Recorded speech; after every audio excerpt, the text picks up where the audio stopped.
Good morning, student. Have a nice day. Today I will teach you BSM 3 Main English CC 303 paper name Indian Writing in English. Today I will topic એટલે કે main unit 1 first topic in Indian English novel before independence. એટલે કે આજે આપણે BSM 3માં main ઇંગ્લિશમાં paper number code છે તેનો CC 303. એમાં પેપરનું નામ છે ઇન્ડિયન રાઇટિંગ ઇન ઇંગ્લિશ. તેનું ફર્સ્ટ લેસન છે કે Indian English novel before independence. એમાં સેકન્ડ યુનિટ 1માં બીજો સેકન્ડ ક્વેશ્ચન આવે છે કે Indian English novel after independence. પરંતુ અત્યારે આપણે ઇન્ડિયન ઇંગ્લિશ નોવેલ બિફોર ઇન્ડિપેન્ડન્સમાં જોઈશું. એમાં આપણે ડિસ્કસ કરીશું કે ઇન્ડિયન ઇંગ્લિશ નોવેલ બિફોર ઇન્ડિપેન્ડન્સમાં શું વાત કરવામાં આવે છે. This is main topic in the society. What this time society, what is this society, what is this generation, what is type lifestyle and what is a situation and in society. ચલો મિત્રો આપણે આગળ જોઈએ તો discuss the growth and the development of the Indian English novel before independence. એટલે કે તેનો development અને તેના વિકાસ, એના ઉછેરમાં બધાના કેવું હતું, કેવી રીતે બધું શું થતું હતું એની આપણે ડીપલી ચર્ચા કરીશું. આપણે જોઈશું કે નોવેલ બિફોર ઇન્ડિપેન્ડન્સના ફાઉન્ડર છે કે લોર્ડ મેકલોય અને રાજારામ મોહન રાય. આ મિત્રો ખાસ નોંધી લેજો તમે તમારી બુકમાં કે લોર્ડ મેકોલોય અને રાજારામ કે વોટ ઇઝ, આપણે ક્વેશ્ચન એવો પરીક્ષામાં પૂછાઈ શકે કે what is founder of the Indian English novel before independence. તો આપણે યાદ હોવું જોઈએ કે Lord Macaulay and Rajaram Mohan Roy is the founder of the Indian English novel independence. આપણે એને ડીપમાં એ ટાઈમે આપણા મહાન રાઇટરો થઈ ગયા, નવલકથાકારો થઈ ગયા કે નોવેલિસ્ટ હતા, જે મુલ્કરાજ આનંદ હતા. મુલ્કરાજ આનંદ, રાજારામ મોહન રાય, મુનશી પ્રેમચંદ. મુલ્કરાજ આનંદ ગ્રેટેસ્ટ નોવેલ ગોરા, મુનશી પ્રેમચંદની એમ અનટચેબલ છે, તે અનટચેબલનું પાત્ર છે બખા. તેમાં એનો સોશિયલ સામાજિક એનું જે ઘડતર કેવી રીતે થયું હતું અને કેવી એની લાઈફસ્ટાઈલ હતી એનું ડિસ્કસ કરવામાં આવ્યું છે. આપણે આગળ જોઈએ કે the further of English literature. The further of English literature in India was virtually and indirectly Lord Macaulay. Rajaram Mohan Rai has in the native mind's love for the English language and the later a passionate zeal for the literary creation in it. With time, the handful of eminent writers emerged on the Indian literary science of the produced literary specimens of a considerable standard and the blazed a new trail and the guided many young surprising writers. Therefore, the appearance of the Michael Madhusudan Dutt, Toru Dutt and others on the literary heroine is not event that can be described as a fortuitous but the natural coloring.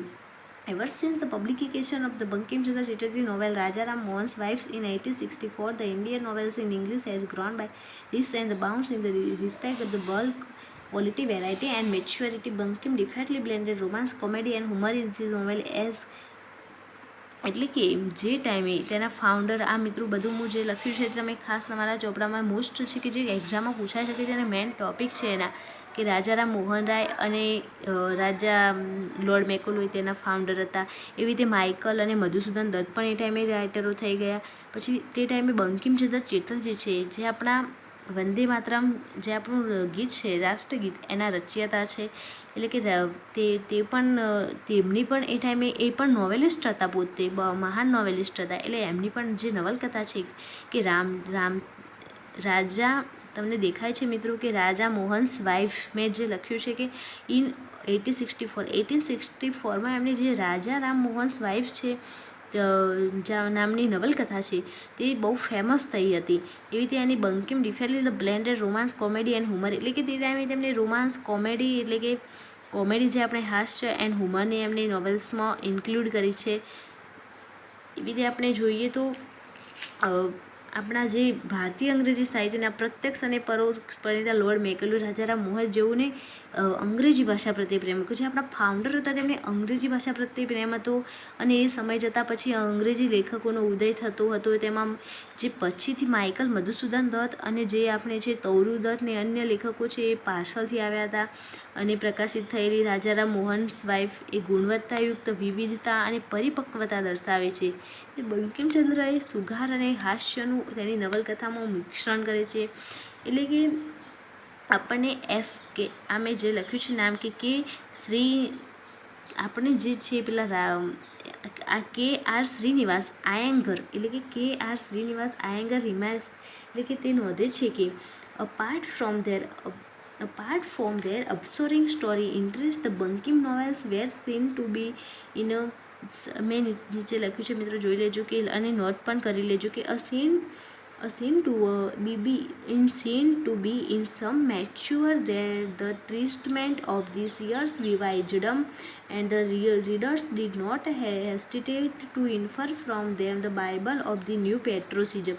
એટલે કે કે.આર. શ્રીનિવાસ આયંગરનું કહેવાનું થાય છે કે જે બંકિમચંદ્ર ચેટરપટાએ જે તેમની નવલકથા છે કે રાજા રામ મોહન વાઇફ, તેમાં એમને એવી સ્ટોરી બનાવી છે કે તેના વાર્તાનો રસ છે, એટલે કે નોવેલના રસ સિવાય પણ તેમની નવલકથામાં નોવેલમાં આપણે બુદ્ધિમત્તા જોવા મળે છે, કે સ્પિરિચ્યુઆલિટી આપણને બુદ્ધિમત્તા જોવા મળે છે. અને વાંચકોની માટે તે દેશભક્તિનું નવું બાઇબલ હતું. એટલે કે તેમની નવલકથા જે હતી આપણે જે રાજારામ મોહન સાહેબ, તેમાં તેની દેશભક્તિ વિષયમાં પણ અંદર ઇન્ક્લુડ કરે છે કે તે બાઇબલ કહેવાતું હતું એ ટાઈમે. બંકિમચંદ્ર ચેટર્જીનું નવલકથા જે છે રાજારામ મોહન વાઇફ એ એમની ગ્રેટેસ્ટ નોવેલ છે.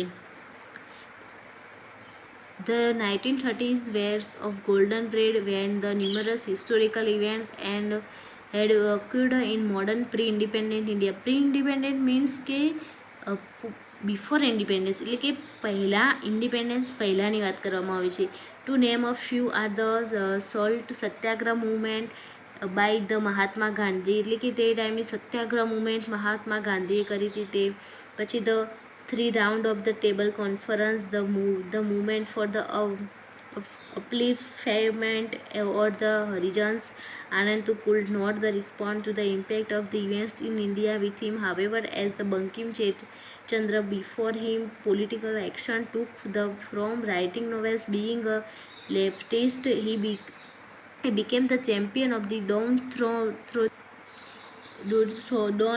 down. It is during the pace the Mulk Raj Anand and R.K. Narayan Rajarao, popularly known as the Great Trio, suffered the destiny of Indian English fiction, and consequently Indian English novel attained the state of artistic unconsciousness and fulfillment. રાષ્ટ્રીય જુસ્સો દર્શાવતી જે બંકિમચંદ્રની નવલકથાઓમાં sir Walter સ્કોટ્સનું અનુકરણ કરે છે. પછી તે રવિન્દ્રનાથ ટાગોર ઉચ્ચ અને મધ્યમ કક્ષાના લોકોમાં રસ ધરાવે છે અને સામાજિક સમસ્યાઓની વાત the rag, the Gora, home and the world તેમની નવલકથાઓમાં છે. એટલે આપણે 1930નો સમયગાળો ભારતીય સાહિત્ય માટે સુવર્ણકાળ હતો, જ્યારે ઘણી બધી ઐતિહાસિક નવલકથાઓ ઘટનાઓ જેવી કે મીઠાનો સત્યાગ્રહ, 3 ગોલ ટેબલ પરના સંવાદો, હરિજનોની ઉત્કૃષ્ટતા માટેની ચળવળનો પણ સમાવેશ થાય છે. તે સમયના જાણીતા કાર્યોમાં અનટચેબલ છે, ધ કુલી છે, 2 લીવ્સ એન્ડ ધ બર્ડ છે, ધ સ્વોર્ડ એન્ડ સિંકલ છે, ધ બર્બર્સ ટ્રેડ યુનિયન છે, the private life of Indian prince વગેરેનો સમાવેશ છે. આ જે મેં લખી છે કે untouchable, coolie, 2 leaves and the bird, the village across the black waters, the sword and the sickle, the barber trade union, the big heart, the 7 summers, the private life of Indian, the prince on. આ મિત્રો નોંધી લેજો, આ પણ મહત્ત્વની વાત છે કે જે એક્ઝામમાં પૂછાઈ શકે છે નોવેલો. એવી રીતે આપણે આગળ જોઈએ તો the wreck, the Gora and the home and the world એ ફેમસ નોવેલો હતી એ ટાઈમે, કે જે મુનશી પ્રેમચંદ અને આપણા જે રાજારાવ છે, કનૈયાલાલ માણેક છે, એ બધાની મોસ્ટ ફેમસ નોવેલો હતી આ. R.K. Narayan writers with the essay and his fiction highlights the dilemma of average men and women, and his novels are charged with gentle irony and humor. એટલે કે R.K. નારાયણ જે છે તે હાઇલાઇટ કરે છે મેન એન્ડ વુમેનની એવરેજ બતાવે છે. એવી રીતે novel charge is gentle irony and humour, એટલે કે હાસ્યની પણ તે વાત કરે છે. એચ.ડી. મહેતા છે તે રિમાર્ક્સ કરે છે કે in his novel he has handled his character with humour and tolerant irony and smiling all this while at their foolish and conflict between what they want to appear what they are actually. એટલે કે ના તેઓ કહે છે કે તે ટાઈમના કેરેક્ટરો કેવા હુમર્સ હતા અને હોશિયાર હતા અને સ્માઇલિંગવાળા હતા, ફુલિશ એમ બધી એકચ્યુઅલી રિયાલિટીની વાત કરે છે. એ Narayan carried the Indo English novel towards an achievement that goes beyond mere aspiration. He is the child of Gandhian age. His artistic explanations of the rich resources of India past concerning the complex present is strictly evident. The Kanthapura, it is the story of how the Congress of India freedom come to the small South Indian village Kanthapura. Therefore, the first remarkable feature of the post-independence Indian English fiction is the consolidation of their reputations by the leading trio Anand, Narayan and Raja Rao. The graph of unrachment as never followed a steady course exhibiting instead building ups and downs, and is possible to maintain that his first novel Untouchable remains the finest work. As autobiographical sagas filed the 3 volumes appeared The 7 Summers and The Morning Face and The Confession of Lover have the promise beyond the impressive fictional and the statement. Krishna Kripalani પણ વર્ણવે છે કે ભારત એ અનુવાદના મહાકાવ્ય તરીકે Russian લેખક ટોલ્સ્ટોયના war and પીસને દર્શાવે છે અને શરદચંદ્રની વર્ગના નિરૂપણમાં રસ હતો. મુનશી પ્રેમચંદ ઉત્તર પ્રદેશની ભાવનાઓ રજૂ કરે છે કે મુનશી પ્રેમચંદજી તે ઉત્તર પ્રદેશની ભાવનાઓ રજૂ કરે છે નોવેલમાં, જ્યારે ક્રિષ્ના કિપલાની કહે છે કે ધ એપિક ઓફ ઇન્ડિયા કે ભારતના અનુવાદના મહાકાવ્ય તરીકે દર્શાવે છે. તે ટોલ્સ્ટોયના વોર એન્ડ પીસને ભારતના મહાકાવ્યના શું દર્શાવે છે? ભારતના મહાકાવ્ય તરીકે દર્શાવે છે. ટોલ્સ્ટોય છે તે રશિયન લેખક છે, રાઇટર છે, અને એમની મેન કઈ છે નોવેલ તો વોર એન્ડ પીસ. આ મિત્રો ખાસ નોંધી લેજો. અને મુનશી પ્રેમચંદ કઈ ભાવનાઓનો ઉલ્લેખ કરે છે તો ઉત્તર પ્રદેશની પ્રાદેશિક. અને મુલ્કરાજ આનંદ પણ તેમની કૃતિઓ જે છે કે કુલીમાં મુન્નો નામનું કેરેક્ટર આવે છે, એવી રીતે અનટચેબલમાં બાકાનું પાત્ર લેખન કરે છે. તેઓ તેમના શોષણની અને તેમની નવલકથાઓમાં વાત કરે છે.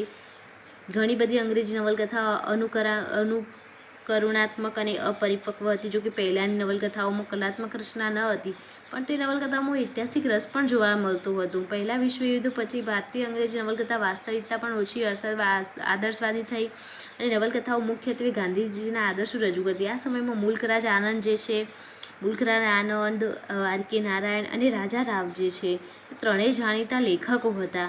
એવી રીતે આર.કે. નારાયણ જે છે તેમની કૃતિમાં સામાન્ય અને સ્ત્રીઓની મૂંઝવણ અંગે વાત કરે છે.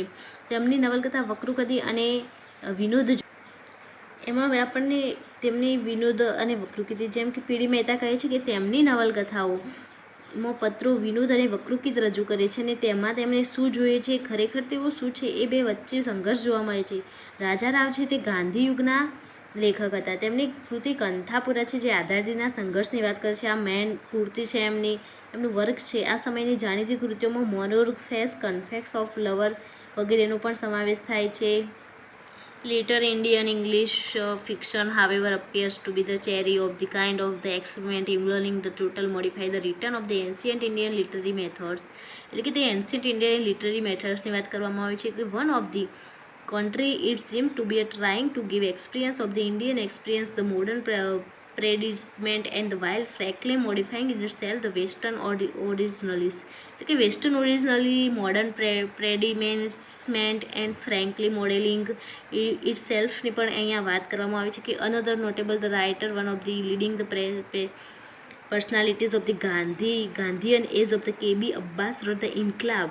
એટલે કે એ ટાઈમે મોસ્ટ પર્સનાલિટી એટલે લીડિંગ પર્સનાલિટી હતી કે.બી. અબ્બાસ. ગાંધી એજના જે રાઇટર હતા કે કે.ડી. અબ્બાસ, એમને લખી હતી ઇન્કલાબની મોસ્ટ પર્સનાલિટી લખાણી હતી 1955 and all the return from the 1959માં, એટલે કે 1952થી 1959માં લખાણી હતી, જ્યારે તે પબ્લિશ થઈ હતી 1955માં. The novel covers are the earlier with the commencing from the Rowlatt Bill and the Lakhinwala Bug tragedy to the Salt Satyagrah and the Gandhi Iron Pact of the 1938.